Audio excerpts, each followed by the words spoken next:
अस्सलामुअलैकुम। कैसे हैं आप सब? आई होप कि आप सब ठीक होंगे।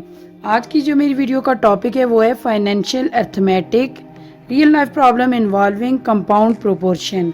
हमारी मैथमेटिक्स की क्लास 8 की जो बुक है इसका चैप्टर नंबर 4 जो है फाइनेंशियल अर्थमेटिक, इसकी एक्सरसाइज 4.1 के पहले 2 क्वेश्चन इंशाल्लाह मैं आज आपको सॉल्व करवाऊंगी। हो सके तो मेरे चैनल को सब्सक्राइब कर लें, वीडियोस को लाइक और शेयर करना मत भूलिएगा। क्वेश्चन नंबर 1 जो है वो कुछ इस तरह से है कि 10 composers type a book of 75 pages in 5 days. Compose करने वाले हैं 10 और 75 पेजेस कंपोज करने में 5 दिन लेते हैं। In how many days the same composers, यानी कंपोजर्स यहाँ पर बढ़ नहीं रहे, वो 10 ही हैं। वो type a book of 45 pages, तो 45 पेजेस की किताब को वो कितने दिनों में कंपोज करेंगे। जो चीज़ हमको फाइंड करनी हो उसकी जगह हम लिखते हैं एक्स। यहाँ पर 3 चीज़ें हैं। पहले हमारे पास कंपोजर्स, क्वेश्चन नंबर 1 है कंपोजर्स, उसके बाद हमारे पास हैं पेजेस, उसके बाद हमारे पास हैं डेज। ये 3 चीज़ें हमारे पास। हमने इस तरह से देखने, पहले हमारे पास कंपोजर्स थे 10, उन्होंने कहा है कि सेम कंपोजर्स हैं। पहले कंपोजर हमें जो गिवन थे वो थे 10। उन्होंने कहा है in how many days the same composer, तो सेम कंपोजर का मतलब है कि दोबारा कंपोजर्स हमारे पास 10 ही हैं। उसके बाद पेजेस जो हैं वो हैं हमारे पास, पहले 75 पेजेस हैं, यहाँ पर 75 पेजेस हैं, और डेज है हमारे पास 5, यानी 10 कंपोजर 75 पेजेस को 5 दिनों में कंपोज करते हैं, कंपोजर टाइप करते हैं बुक, एक बुक को 75 पेजेस की। और how many days the same composer, same composer यानी 10 ही कंपोजर्स हैं, वो type a book of 45 pages, तो 45 पेजेस की बुक को वो कितने डेज में कंपोज करेंगे, यानी टाइप करेंगे, सॉरी। तो यहाँ पर हमारे पास दोबारा पेजेस 45 पेजेस की बुक है, तो उसके बाद हमने देखने कितने डेज उनके लग जाएंगे इसको, यानी 45 पेजेस की बुक को टाइप करने में। तो सबसे पहले हमने यहाँ पर देखना है, यहाँ पर मैं बहुत इजी मेथड आपको बता रही हूँ, वो इस तरह से कि आपने इस चीज़ को छोड़ देना है। सबसे पहले जो हम लोगों के पास रिलेशन बनते हैं वो रिलेशन कुछ इस तरह से है कि हमारा जो रिलेशन होता है वो अननोन से नोन की तरफ हम लोगों का पहला रिलेशन बनता है। ये हमेशा अननोन से नोन की तरफ, यहाँ पर अननोन है, एक्स हमारे पास अननोन, इधर 5 नोन की तरफ हमारे पास पहला रिलेशन है। उसके बाद हमने क्या करना है, इसको हमने कंपोजर्स को बिल्कुल भूल जाना है। उसके बाद हमने देखना है कि डेज, अगर हमारे पास पेजेस बढ़ते हैं तो डेज बढ़ेंगे, अगर हमारे पास डेज बढ़ते हैं तो पेजेस ज़्यादा कंपोज होंगे, यानी ये भी हमारे पास डेज के बढ़ने से पेजेस बढ़ेंगे। फिर हमारे पास ये भी डायरेक्ट, यानी डायरेक्ट प्रोपोर्शन है, हमारे पास ये वाला रिलेशन, सेम रिलेशन यहाँ पर बनेगा, क्योंकि अगर पेजेस ज़्यादा होंगे डेज ज़्यादा होंगे, अगर पेजेस कम होंगे तो डेज कम होंगे। यानी हमने इसको छोड़ देना है, नीचे वाले को हमने ये सोचना है कि डेज के बढ़ने से पेजेस भी बढ़ेंगे और पेजेस के बढ़ने से डेज भी बढ़ेंगे, ये सेम रिलेशन है। उसके बाद हमने ये देखना है, हमने पेजेस को बीच में से स्किप करने हैं, पेजेस हमने यहाँ पर नहीं देखने। उसके बाद हमने डेज और कंपोजर्स को आपस में इनकी जो है वो फाइंड करनी है कि क्या कंपोजर्स के बढ़ने से हमारे पास डेज बढ़ेंगे। कंपोजर्स अगर हमारे पास 10 है तो 5 दिन लगते हैं, अगर कंपोजर्स बढ़ें तो फिर हमारे पास डेज कितने लगेंगे, कम। तो ये हमारे पास इन्वर्स रिलेशन यहाँ पर बन रहे हैं। तो यहाँ पर इन्वर्स रिलेशन के लिए हम एरो जो है वो नीचे की तरफ देते हैं।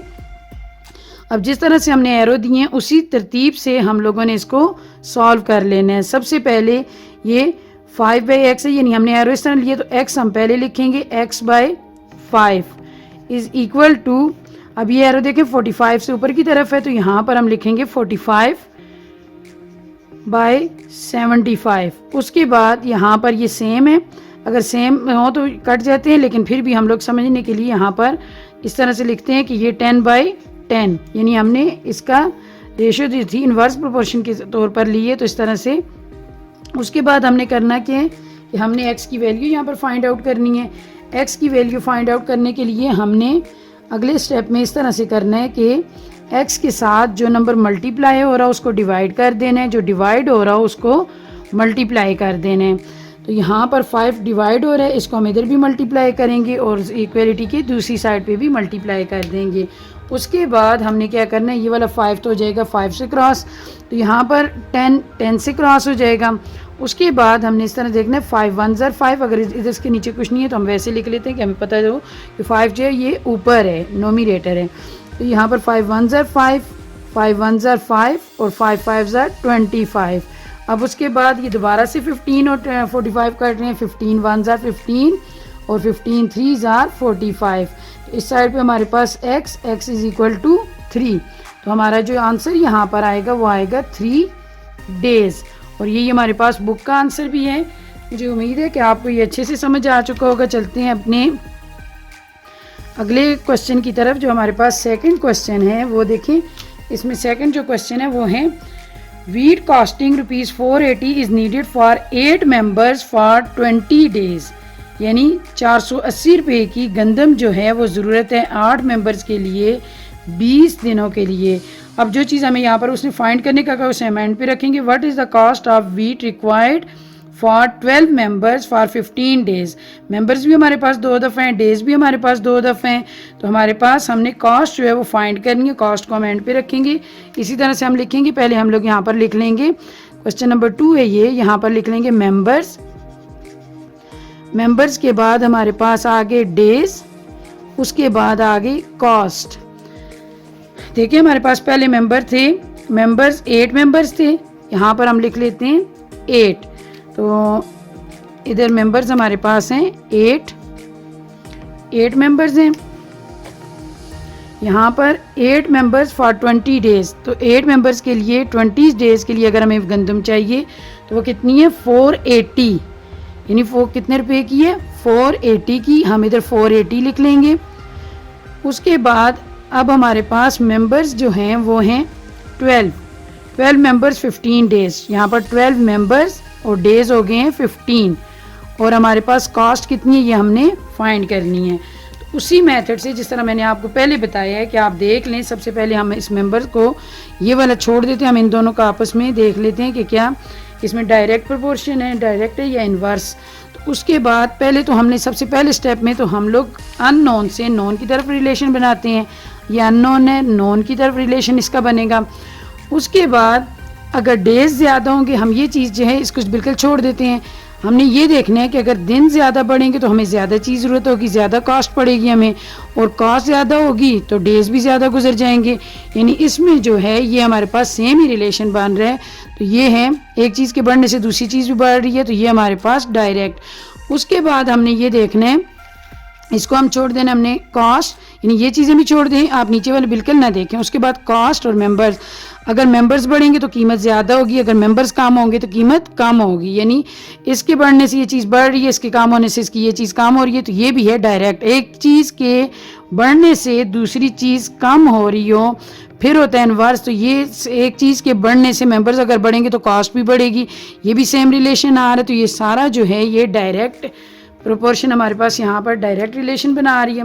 उसके बाद हमने करना इस तरह से है कि वही पहले सबसे पहले जो एक्स वाली वैल्यू हम वो लिखते हैं, हमारे पास यहाँ पर आ जाएगा x बाय, जिस तरह से हमने एरो लगाए उसी तरतीब से हमने लिखना है x by 480 is equal to, उसके बाद हमने क्या करना है 15, ये एरो ऊपर की तरफ जा रही है यानी 15 हमने पहले लिखना है, 15 बाय यहाँ पर आ जाएगा 20, उसके बाद मल्टीप्लाई बाय, ये देखें 12 हमारे पास नीचे से ऊपर की तरफ एरो लगा हुआ है, तो 12 बाय 8, ये हमारे पास इस तरह से क्वेश्चन आ गए।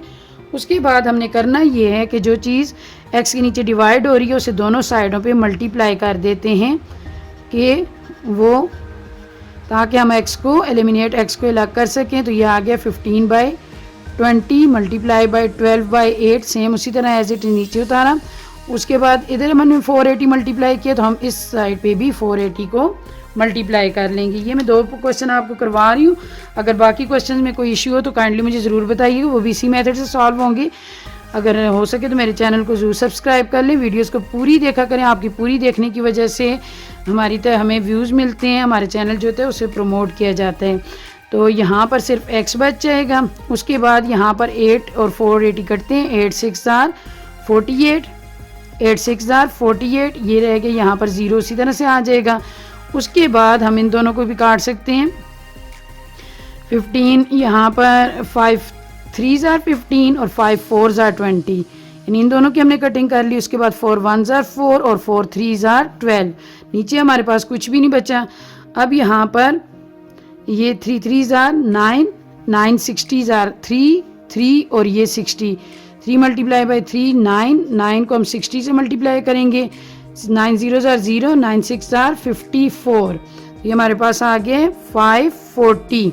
यानी हमें कितनी कॉस्ट पड़ेगी गंदम की? अगर 12 मेंबर्स होंगे, दिन हमारे पास मेंबर्स यहाँ पर बड़े हैं तो 15 दिन हो गए, दिन बेशक कम हुए, लेकिन हमें कॉस्ट कितनी पड़ेगी? ये हमें पड़ेगी 540। तो यही हमारा आंसर है। उन्होंने कहा था कि ₹480, तो हम यहाँ पर रुपीज़ ही लिखेंगे 540, यही हमारा आंसर है। अपनी अगली वीडियो तक आपसे इजाज़त चाहती हूँ। हो सके तो मेरे चैनल को ज़रूर सब्सक्राइब करें, वीडियोज़ को लाइक और शेयर करना मत भूलिएगा। अल्लाह ताला आपका हामी नासिर हो। आपका बहुत बहुत शुक्रिया।